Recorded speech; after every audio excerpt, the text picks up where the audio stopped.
Hey everyone, and welcome back. I might be a little bit quieter this time. I'm actually recording at almost 3 in the morning because reasons. Uh, I'm also recording this episode for probably the third time, technically, because I did have a couple issues. Last time there was an audio issue, particularly with my mic. It was just pretty muddy. It was kind of quiet.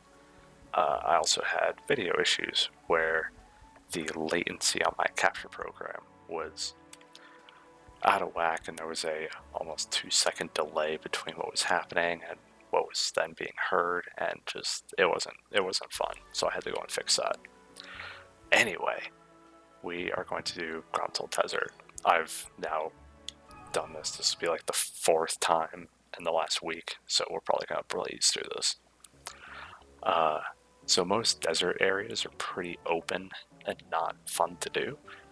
This area, it's actually pretty linear. And before we get started, what I just did is activate a pillar. So you may have noticed, and we'll notice as we go on, every side quest area has the main quest that you're meant to do. For example, the first area we did was we had to kill the giant bees, but then there's a secondary quest which was to kill the cockatrice eggs and then the cockatrice parents. That continues here. So our main quest is to defeat the sandworm, but our secondary quest is to activate the 4 pillars and find the hidden treasure. So that's that. So we're gonna fight the sandworm now. You see he's got a butt ton of health, but he's actually not that hard, especially right now. Basically what's going to happen is there you go. Once he takes 50 damage, he'll actually just leave. This will continue until next time he spawns, he will have 200 health, and then he'll have 150. And then you'll fight him again, and he'll only have 100 health, and that time he actually will, stand his ground and fight you. He also gives a shit ton of experience. He gives 900 experience to whatever kills him. So he's really nice to have. It's unfortunate that you can't grind him. I don't know if you can't grind at all. I want to say after you beat this area, or once you beat the game and you can come back, I want to say that you can do the bosses again, but I don't recall, so who knows. Wow, he just died like a bitch, didn't he? Alright. Oh, you son of a whore. I'm not gonna waste a card killing him. You know what? Here, we'll do this. We're gonna send our Caterpoker, because we haven't used it yet, and the Caterpoker's neat, and he could use some experience. He's also, you'll notice, he does pretty good damage. He's also much, much tankier than the Mantrap that he evolved from. He also can apply statuses. I think he can only paralyze, but I could be wrong. So as we continue through here, you'll notice, it's a desert, but it's extremely straightforward. Most other games, including the sequel to this. The sequel, it's very open, and more like a desert. This kind of feels more like a passage in a. That's not what I want to use, but it worked somehow. It feels more like a passage in like a valley or a gulch or something. I want to say the Mantrap can do this, but we'll see. Well, he whiffed, so we're just going to use a Birdman just to finish it off. There we go. You also notice, because we're not actually killing it, we're not getting any experience for these fights, which sucks, but what are you going to do? So, if you remember, certain items are interactable and can be destroyed in battle, and obviously that cactus is a little bit out of place. We're also next to an oasis. If you were paying attention, you would have noticed that the last two switches that we activated were next to Oasis. Oasis. I think just Oasis. Anyway, so that's basically your big clue that you have to have a fight here.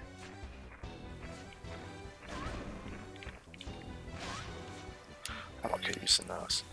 So, ow, you dick. By the way, these are Scythe Beasts. Scythe Beasts are pretty neat. They're a weapon card that actually has, I think, 4 uses. It's actually pretty crazy. And, you know, you can use them up close, like a lizard man, or if you're both good enough and lucky enough, you can also use them kind of like a Dark Raven and use them from a distance. I don't know how the damage compares, but, you know, it's an option. So we got another fairy. We're just going to keep going now. There's our second fairy. The third one's further ahead. Yeah, so this fairy will tell you all about the switches, which we already explained. And I believe, yeah, there he is. But we're going to ignore him for now and go into this upper corner to get the final oasis. I gotta admit, I don't... Ah, it's a carbuncle. Carbuncles are odd. They're an independent type creature. So we've gone over, you know, there are a couple of different independent types. There are independents that fight for you. There are independents that assist you, kind of like the shit. Alright, I'm gonna capture it. Because I want. Oh, I'm so mad. Oh, I'm so mad. You piece of shit. But yeah, there are helpers, like the treant increases your defense, the giant bee will increase the damage of all wood creatures, stuff like that. And then, I don't know how to classify the carbuncle. It's a helper in that it doesn't directly attack everything. It kind of acts on its own, or no, rather, it doesn't act on its own. We're just going to kill you. And hopefully we can get you to destroy this for us. Hey, there we go. And I'll take the hit for that. So yeah, you know, independents, they're independent of you. They'll hit whatever they want. And they'll act, you know, independent of you. Helpers will do the same. They won't really help or have a huge impact outside of powering up other creatures. Carbuncle falls into an interesting realm where it's both. It will circle around you, kind of like you saw it would curl up into a ball and try and ram into me. What it does when you summon it is it will curl into a ball and it will constantly revolve around you, and it will run through any enemies that it comes across. So it basically just, you know, circles around you like a shield almost, and everything that it hits will take damage.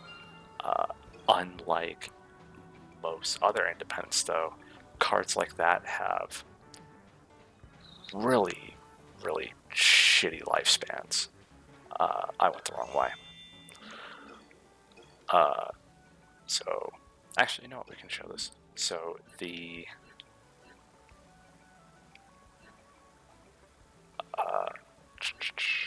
sure this is it. So, you know, the skeleton has 31 health. Man traps have like 60. 35. Never mind. I don't know why I thought that. Whatever. Card specs, monster specs. Yeah, I think that's right. So the carbuncle has 30. You know what? Just ignore me. Uh, but I think it's worth pointing out that, each card also has a decay rate. I think that's a better way of putting it. You summon a man trap. If it doesn't take any damage, it's going to take a very long time for it to essentially waste away. Whereas the carbuncle will waste away very quickly. And we'll actually use one. Thought I was going to time that better. So you can see it just kind of revolves around and just hits everything in its way, which is helpful. Totally thought I hit that, but okay. And yeah, it's a neat little card. There are much better ones than the carbuncle. Obviously, it's the first one we get. But for what it does, especially early on, it's not bad. At least later, obviously, in this particular environment, it's not great. The sandworm is completely stationary, and you have to be, within range of the enemy to have it be useful. And it's a lot better for groups. For single targets, especially one that you don't really want to be close to, it's a little iffy. And here's our final encounter for this scenario. So we're also going to throw out another new card we got, which is a Sand Beetle. It's an independent card. It's very quick. It does pretty good damage, and just kind of burrows underground. But it also has very weak defenses, which is the downside of it. As you can see, it already died, which actually really sucks. I was hoping it was going to live a bit longer. Yeah, I saw that coming. So what we want to do at this point is try to just get a few more gems. Because how I actually want to kill this thing. There we go. I want to get our Banshee up, and you can see the amount of damage it does is stupid, so the more of those we have, the better. The Banshee is actually gross. So the moment we can copy it and just get even a second one will help us greatly in the future. And yeah, that's it. I didn't do great, unfortunately, but the ratings really don't matter in the long run. I mean, they obviously give you extra cards at the end, but you can get every single card just by transforming, and you don't get anything special for getting a 5-star rank on every single level. So the ranking in the long run is pretty much irrelevant. But yeah, that's that level. So before we go, we're going to go to the fairy house again. This should basically be your routine after every single level. You want to trade fairies, and then you want to go to the apothecary. You want to talk to Gerd, just in case. In this instance, we don't need to. We don't have any more side quests, but you always want to see if you can transform a card into something better, or if there's a really good card you have that you can copy. So Lizardman, no. The Fairy, no. The Banshee can become one of these, but we don't want either one. The Red Lizard is basically the fire equivalent of a Lizardman, and the Wraith is, we'll get one later, but it's honestly not a great summon type. First of all, it's a summon, and it's kind of wonky to try and hit. They at least fixed it in the second game, and they made it a weapon card, which it should have been in the first place.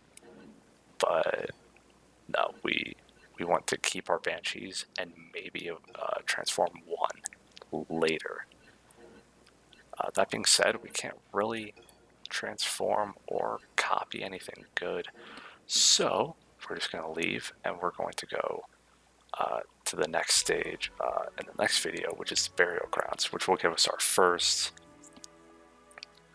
I'd say, real boss fight, and also our first real progress into finding, what's actually causing the fog and where it's coming from, as well as finding and catching up, catching up and finding our father, who, if you recall, set out into the fog before us, and we're behind him, trying to catch up, trying to, help him as best we can. So we will probably get a few hints to that in the burial grounds, which I know seems a bit macabre and not really the best place to find clues about a family member. But, spoiler alert, he is alive. They're not going to kill off your father like that. It'd be a bit odd if they killed him off in the third stage. Anyway, we'll find more clues, we'll get more cards, we're going to make some progress, and, I'll see you guys then. So thanks for watching, and I'll see you guys in the next video.